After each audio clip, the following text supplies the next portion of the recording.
చెప్పలేదు.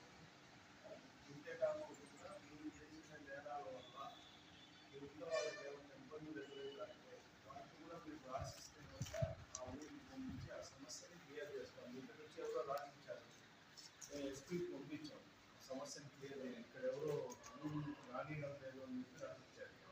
అవునా? ఇక్కడ వాళ్ళే రాసిచ్చింది కూడా పంపించాం. అట్లాంటి ఎవరన్నా ఉంటే కూడా మేము టేక్ చేయాలి. ఇంకో విషయం ఏమంటే, మీకు ఒకవేళ బెయిల్ వచ్చింది, 7 days లోపల జామీందారులు పెట్టుకోలేకపోతున్నాం, జామీందారులు లేరు, అట్లాంటివి మాకు లిస్ట్ పంపించాలి సార్. అవి ఎంపవర్ కంపెనీలో బట్టి మిమ్మల్ని విడుదల చేయించే బాధ్యత కూడా మేము తీసుకుంటాం.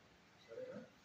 జామీందారులు ఉంటే పెట్టేసుకోండి, లేదంటే 7 days లోపల లేదు అంటే మీరు బీదోళ్ళకి గుర్తిస్తాము, జామీందారులు పెట్టాం, జామీందారులను పెట్టాం, డబ్బులు ఇస్తాము, వెళ్ళి అది ప్రాసెస్. ఆ ప్రాసెస్ జరిగేకి 1 నెల అట్లా పడుతుంది.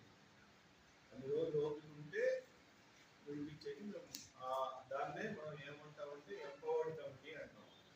ఈ కమిటీలో సభ్యులు ఎస్పీ, కలెక్టర్, డిఎల్ఎస్ఏ సెక్రటరీ ఉంటారు. ఆ జైలు సూపరింటెండెంట్, మ్యాజిస్ట్రేట్ గారు ఉంటారు. అవంతా డెసిషన్ తీసుకుంటాం. అంతేకాకుండా ఏదైనా మీరు రిలీజ్ కానీ